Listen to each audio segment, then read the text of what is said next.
जून महिना लागला होता, म्हणजे पावसाळ्याची सुरुवात. आजही वातावरण ढगाळच होतं. कधी पावसाच्या सरी अंगावर कोसळून अंग ओलं करतील याची भीती अरुणला वाटत होती.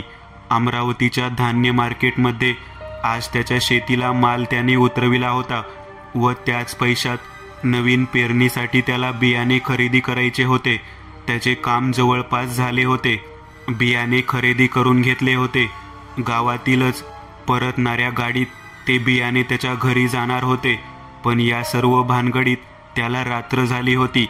तसं अमरावती शहर हे त्याच्यासाठी नवीन नव्हतं. त्याचं नेहमीचं येणं जाणं चालू राहायचे. एक रात्र कुठे काढू म्हटलं तर नातेवाईकही बरेच होते. पण आज रात्र फारच झाली होती. तशी त्याच्याकडे स्वतःची दुचाकी होती, पण त्याच्या घरचे त्याला नेहमी सांगायचे की रात्र व्हायच्या आत घरी येत जा म्हणून. तसा तो नियम पाळायचा. असं बेरात्री प्रवास करण्यात त्याची सुद्धा घाबरगुंडी सुटायची. पण कामामुळे उशीर झालाच. त्याचं गाव दर्यापूर, जिथे त्याला जायचे होते. कुणाला त्रास होऊ नये म्हणून अरुण नातेवाईकांच्या घरी सुद्धा गेला नाही. वेळ म्हणाल तर रात्रीचे 11 वाजणार होते. मन नसतानाही तो गावाकडे निघाला. त्याची दुचाकी शेतात वापरून पार खटारा झाली होती. गाडी चालवताना गाडीचे एकूण एक पार्ट हालायचे. आता मेन सिटीतून तो नवसारी गावाकडे आला, जे अमरावती परतवाडा रोडवर होते. सिटीतून निघताना एक पेट्रोल पंप लागायचे. चांगलं 200चं पेट्रोल भरून त्याने गाडी परत रस्त्याला लावली. अमरावती परतवाडा रोडवर चांगलीच ट्रॅफिक असायची, त्यामुळे एवढ्या रात्रीला सुद्धा काहीच वाटायचं नाही. पण गाडी आता दर्यापूर मार्गाला लागणार होती. दर्यापूर सडक तशी रात्रीला शांतच असायची. मेन अमरावती परतवाडा रोड सोडला तर वलगावापासून डाव्या हाताला 40-50 किमी अंतरावर दर्यापूर हे गाव लागायचं. मधात बरेचशी गावे लागायची, पण ही सडक जरा जास्तच शांत असायची. वरून पाऊस कधी कोसळणार याची काही खात्री नव्हती, कारण थंड हवा सुटली होती. त्या थंड हवेत अरुणची दुचाकी भरवेगाने पळत होती. पण जे व्हायला नको तेच झाले. पाण्याचे बारीक थेंब त्याला लागत होते. दुचाकी वेगात असल्याने ते पाण्याचे थेंब त्याच्या अंगाला झोंबत होते. पण त्याचे सुदैव की त्या रोडवर जवळच एक गाव होते. तळेगाव रस्त्यावरूनच त्याला त्या गावची चकाकणारी लाईट दिसत होती. पावसाला सुरुवात झाली होती. त्यातच ढगाचा गडगडाट आणि त्या रात्रीच्या काळोखात ते किरकिर करणारे रातकिडे अरुणच्या अंगावर काटा आणत होते. अंग जवळपास भिजायला आलं होतं. गाव सुद्धा जवळच येत होते. एकदाचे गाव आले. अरुण पूर्णपणे भिजला होता. अमरावतीवरून जवळपास त्याने 20-22 किमी अंतर पार केले होते. त्याने स्टॉपवरच वडाच्या झाडाखाली गाडी थांबवली, जिथे एक पानटपरी होती. तिथे बऱ्याच अशा प्रकारच्या पानटपऱ्या होत्या, पण एवढ्या रात्रीचे ते चालू असणे अशक्यच. समोरील डांबरी रस्त्यावर सर्र करत पाण्याच्या सरी कोसळत होत्या. अरुण पूर्णपणे भिजला होता. अंगातील सदरा काढून त्याने पिळला. मधातच एखादी वीज चमकायची. गावात जावं म्हटलं तर गावची लोक तशी लवकरच झोपतात, आणि ते पण असं पावसात. इतक्या रातीला गावात जाणंही त्याला ठीक वाटत नव्हते. वेळ म्हणाल तर आता 12च्या पार झाला होता. कधी पाऊस कमी होतो आणि घरी जातो असा विचार त्याच्या मनात येत होता. हटच्या मायला, तिकडेच कुठं थांबलो असतो तर बरं झालं असतं. इथं फालतू अडकलो, अरुण स्वतःशीच म्हणाला. सगळीकडे काळोख होता. स्टॉपवरील एका खांबावर फक्त लाईट झळकत होता. पावसाच्या सरी त्यात स्पष्ट दिसायच्या. पाऊस कमी व्हायची वाट अरुण पाहत होता. 5-10 मिनिटांनी अरुणला अंधारातून कोणीतरी येताना दिसले. कोणीतरी लंगडत येत होते. ते जसे जसे जवळ येत होते ते स्पष्ट दिसत होती. ती एक म्हातारी होती. पावसाच्या पाण्याने पूर्ण चिंब भिजली होती. पांढरे केस, अंगात लुगडे, डोक्यावरील कुंकू पाण्याने विरघळून पाण्यासोबत वाहून जात होते. तिचे 2 दात जरा बाहेरच वाटत होते, थोडेसे कुबडे निघालेले. हातातील काठीचा आधार घेत लंगडत ती रस्ता पार करत होती. इतक्या रात्रीला ही म्हातारी इथं काय करते, ते बी इतकं पावसात? अरुण तिच्याकडे पाहत स्वतःशीच म्हणाला, अय म्हातारे. अरुणने तिला जोरात आवाज दिला, पण तिला तो ऐकू गेला नाही. बहुतेक पाण्याच्या आवाजामुळे ती तशीच चालत होती. त्याला नवलच वाटत होते. एक विचार त्याच्या मनात चमकून गेला. हाडळबिडळ तर नसल, पण आज तर अमावस्या पण नाही. या विचारानेच त्याला कापरा फुटला. छे, हे काय मनात येते? मनातील विचार झटकत अरुण तिला पाहत होता. तिचे लंगडत चालणे अरुणच्या मनात फारच भीती निर्माण करत होते. पाण्याचा जोर आता कमी होत होता. पाऊस थांबत होता.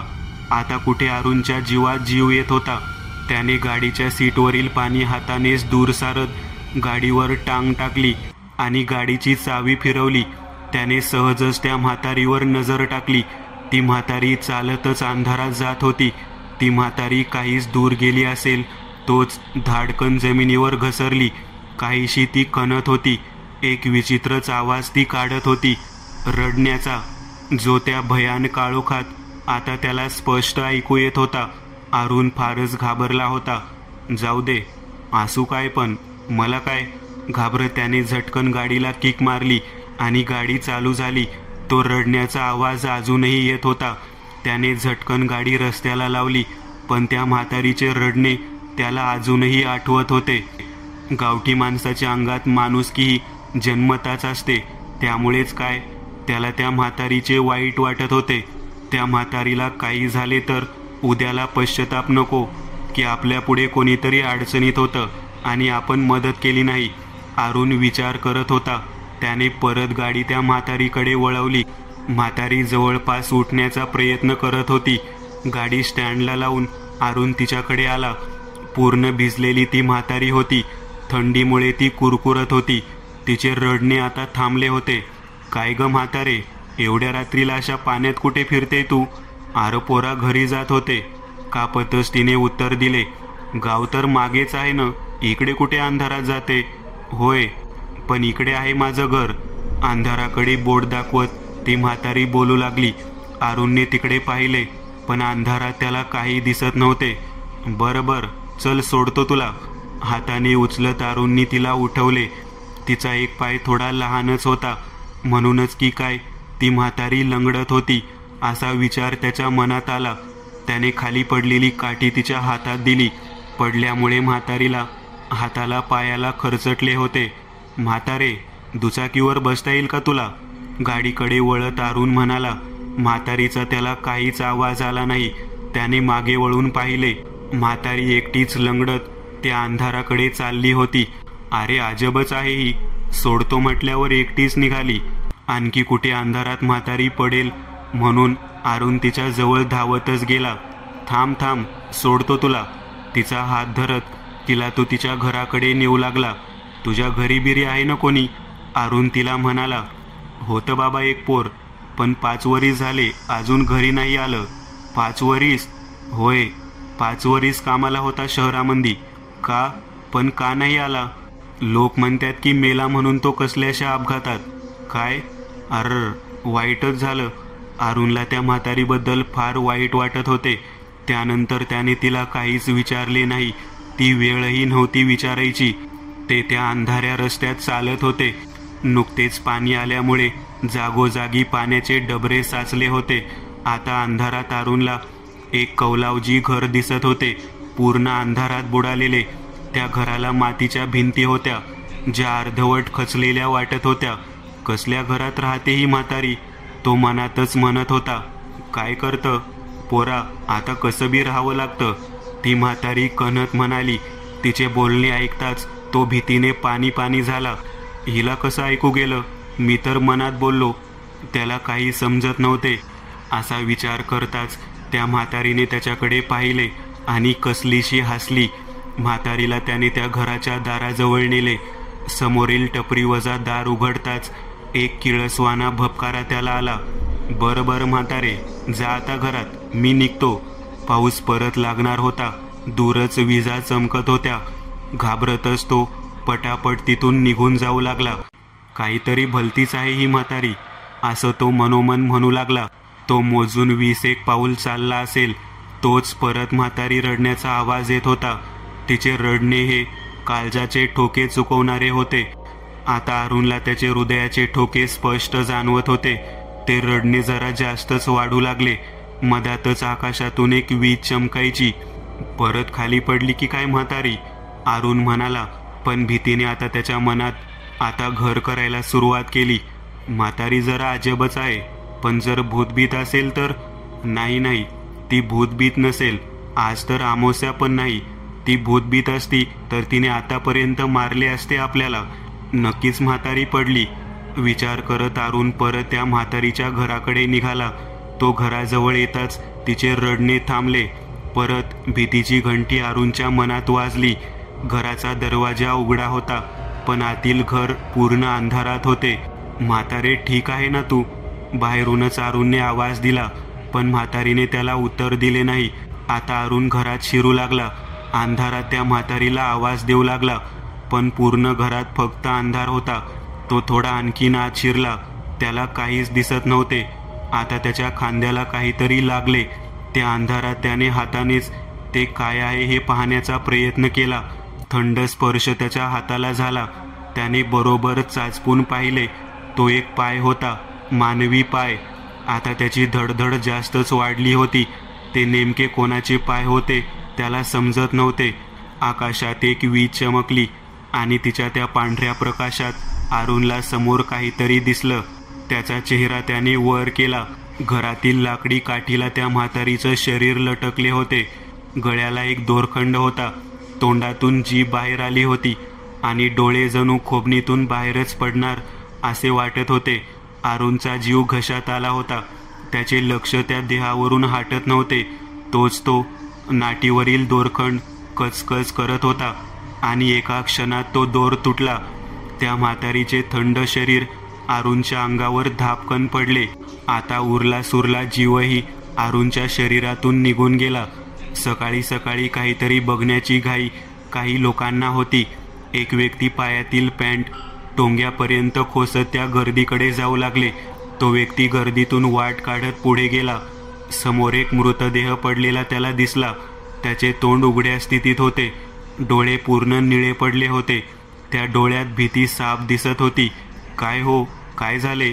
तो व्यक्ती बाकीच्या व्यक्तीला म्हणाला. अहो, आज सकाळी अमरावतीला जात होतो तर रस्त्यामध्ये ही दुचाकी उभी दिसली. म्हटलं बघावं कुणाची आहे. इकडे येतच होतो तर हे पडक्या घराचा दरवाजा उघडा दिसला. तसं इकडे कुणी जात नाही. मला वाटलं गाडीवालाच असेल. फक्त पाहायलाच गेलो तर हे दिसलं बघा.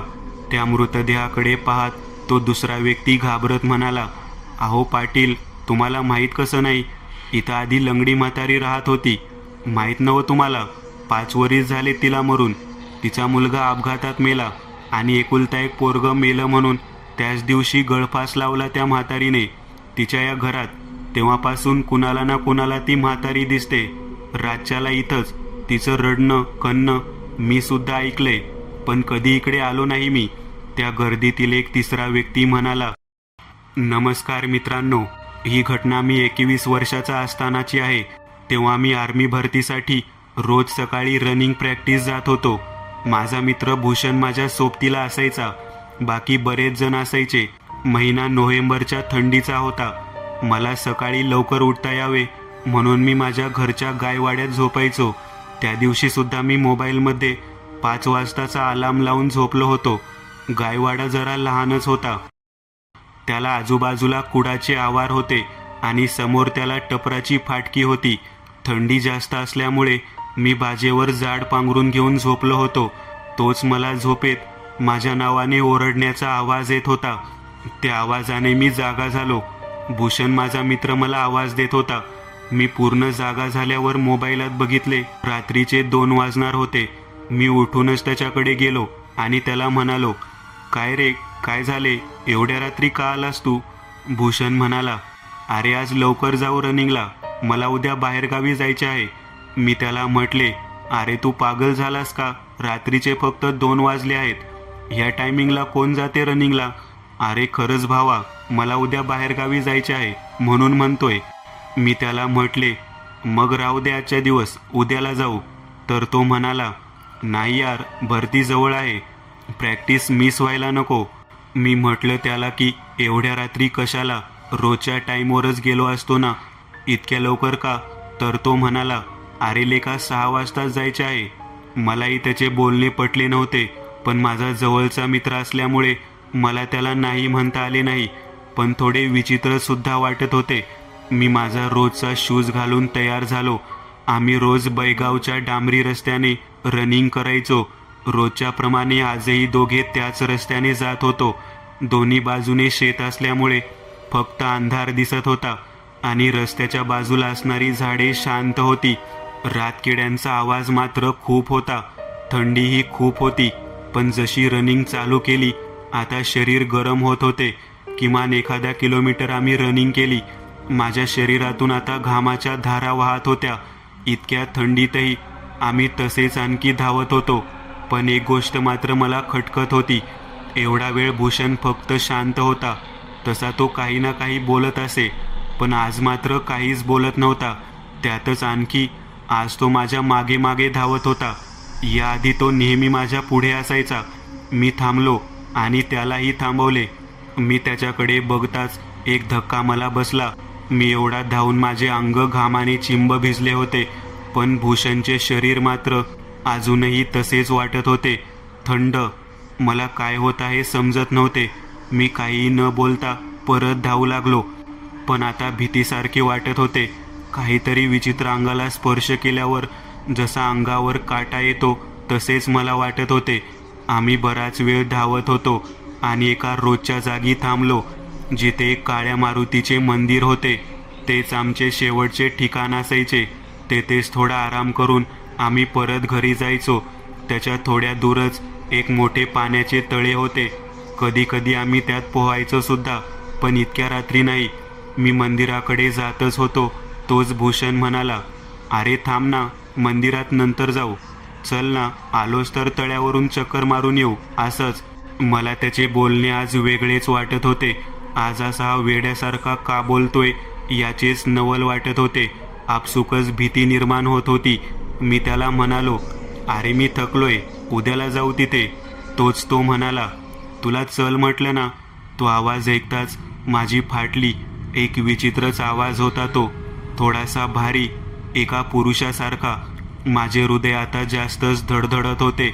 बाजूला असणारी झाडे व तो अंधार खूपच जीवघेणा वाटत होता. येईल त्या देवाचे नाव मी घोळत होतो. एक क्षण वाटलं येथून पळून जावं, पण हिंमतच होत नव्हती. त्याने डोळे मोठे करून माझ्याकडे पाहिले आणि तो पुढे चालू लागला. मी आपसुकच मन नसतानाही त्याच्या मागे चालत होतो. आम्ही आता तळ्याच्या काठावर होतो. तळ्यातील ते पाणी पूर्ण काळसर दिसत होते, जणू ते मला गिळण्यासाठीच वाट बघत असावे. त्यातील असणारे काट्यांची झुडुपे एखाद्या राक्षसाप्रमाणे भासत होती. भूषण एकसारखा त्या पाण्याकडे बघत होता. तो माझ्याकडे वळला आणि म्हणाला, अरे तुला पोहायचं नाही का? रोज पोहतोस ना तू. कारण आज मी सुद्धा पाण्यात पोहणार आहे. त्याचे ते बोलणे ऐकताच मी जागच्या जागी थांबलो. जीव खूप धडधड उडत होता. कारण तो जे बोलला ते माझ्या मनाला पटतच नव्हते. कारण भूषणला पोहता येत नव्हते. तो रोज जरी सोबत आला तरी तो पोहायचा नाही. मी तेव्हाच समजलो की आपण खूप मोठ्या संकटात सापडलो आहे. कारण माझे हातपाय थरथरत होते. आजूबाजूच्या किड्यांचा आवाज खूपच भेसूर वाटत होता. मी त्याच्या हालचालीकडेच बघत होतो. त्याने त्याच्या पायातील बूट काढून ठेवला आणि एक तिरपी नजर त्याने माझ्याकडे टाकली. तो अंगाला घाम फुटेल असा हसत होता. मी रडकुंडीला आलो होतो. तेथून काळ्या मारुतीचे मंदिर दिसत होते. मला तिथे पळून जावेसे वाटत होते, पण हिंमत होत नव्हती. तो पुन्हा बोलला, अरे चल. हो हो, तू चल ना, मी आलोच. मी घाबरतच अडखळत बोललो. मी माझ्या पायातील बूट आणि अंगातील टी शर्ट काढण्यासाठी वाकलो. परत जेव्हा भूषणकडे बघितले तेव्हा तो पाण्यात होता. त्याचे अर्धे शरीर पाण्यात होते आणि तो माझ्याकडेच बघत होता. पण घाबरवणारी गोष्ट तर ही होती की तो जिथे पाण्यात होता तिथे खूप पाणी खोल होते आणि त्यात त्याचे ते पांढरे डोळे अंगावर काटा आणत होते. तो काहीच हालचाल न करता तसाच होता आणि हाताने हसतच मला येण्याचा इशारा करत होता. ते दृश्य बघताच माझी खूपच धडधड वाढली. माझ्या तोंडातून शब्दही निघत नव्हते. तरीही मी बजरंगाचे नाव घेऊन तिथून पळ काढला. कसेही करून मला त्या मारुतीच्या देवळात जायचे होते. मी एवढ्या जोरात धावत होतो की समोर येणारी काटेरी झुडपे सुद्धा माझ्या अंगाला बोचत होती. त्या मारुतीच्या देवळाचे मंदिर काही पावलांच्या अंतरावर होते. तोच माझा पाय कोणीतरी पकडल्यासारखा झाला आणि मी खाली आदळलो. मी एवढ्या जोरात खाली पडल्यामुळे बऱ्याच जागी अंगाला खरचटले होते. मी मागे वळून बघितले तर माझा पाय एका झुडपात अडकला होता. तो सोडवत असतानाच माझे लक्ष तळ्याकडे गेले. तोच छातीत धस झाले. तो तळ्यावरून माझ्याकडे बघत होता. अंधार होता, पण त्याची ती उभी असलेली आकृती मला दिसत होती. मी परत मारुती रायाचे नाव घेऊन उठलो आणि मंदिराकडे धावत सुटलो. मी थेट त्या मंदिरात देवाजवळ जाऊन बसून राहिलो. पण धडधड अजूनही होती. पण आपण आता सुरक्षित आहोत याची खात्री सुद्धा होत होती. मी तेथेच बसून होतो. सकाळची वाट पाहत मी मोबाईल बघण्यासाठी हात खिशात वळवला आणि मोबाईल हातात घेतला. पण पडल्यामुळे त्याचा डिस्प्ले पूर्णपणे फुटलेला होता. पण मोबाईल चालू होता. पण काहीच कामाचा राहिला नव्हता. माझ्या मूर्खपणामुळे मीच फसलो होतो. तोच मला माझ्या नावाची हाक ऐकू आली. तोच परत मी घामाने डबडबलो. तो आवाज माझ्या मागूनच येत होता, पण थोडा दुरून. मी मागे पाहिले आणि आज जवळपास मी भीतीने रडतच होतो. तो मंदिराच्या काही दूर अंतरावर एका निंबाच्या झाडामागे उभा होता आणि वाकूनच मला आवाज देत होता आणि हसतच म्हणत होता, काय रे, मला न सांगताच आलास? भीती वाटते माझी. आणि परत विचित्र हसायला लागला. पण तो या मंदिरात येऊ शकणार नाही हे मला माहीत होते. हनुमान चालिसाच्या काही ओळी मला पाठ होत्या. त्याच मी डोळे बंद करून म्हणू लागलो. बराच वेळ त्याचा आवाज मला आला नाही. मी डोळे घट्ट बंद करून घेतले. मला झोप लागली असावी आणि कसल्याशा आवाजाने मला जाग आली. डोळे उघडले तेव्हा भूषण समोर होता. तोच सरकन अंगावर काटा आला. मी धाडकन उठून बसलो. सकाळ झाली होती. मी फटकन त्याच्यापासून दूर झालो. भूषण सोबत आणखी काही रोजचीच मुले होती. अरे बाबा, काय झाले तुला? आणि आज न सांगताच आलास रनिंगला? मी तुला उठवायला गेलो तर तिथे नव्हतास तू. आणि अंगाला काय लागले? कुठे पडलास का? भूषण म्हणाला. तेव्हा मला कळले की तो खरंच भूषण आहे. मी त्याला काहीच न बोलता त्याला म्हटले, भूषण प्लीज मला घरापर्यंत सोड. त्याच्या चेहऱ्यावर बरेच प्रश्न होते, पण तोही काहीच न बोलता मला घरी सोडायला आला. मी घरी येताच जे काही घडले ते सर्व माझ्या आजी आणि आईला सांगितले. तिथे भूषणही होता. तो सुद्धा घाबरला होता. तेव्हा आजीने तुला चकवा लागला होता म्हणून सांगितले. अर्ध्या रात्रीला जर कुणी आवाज देत असेल व काहीतरी विचित्रच बोलत असेल किंवा कुठेतरी चल म्हणत असेल तर समजावे की तो एक चकवा आहे. त्याला बळी पडू नये. आपल्याच गोष्टीवर ठाम राहावे. तो तुम्हाला फसवण्याचा प्रयत्न करेन असे आजी सांगत होती. तिने तुळशीजवळ ठेवलेले पाणी माझ्या डोळ्याला लावले आणि ते प्यायला सांगितले. मला त्या प्रसंगातून सावरायला बराच वेळ लागला. मारुतीरायाच्या कृपेने मी त्या दिवशी वाचलो. जवळपास मी 1 महिना घराच्या बाहेर पडलो नाही. पण वेळेनुसार ही घटना मी विसरत गेलो. पण काही कारणाने ती जर आठवली तरी अंगावर आजही काटा येतो.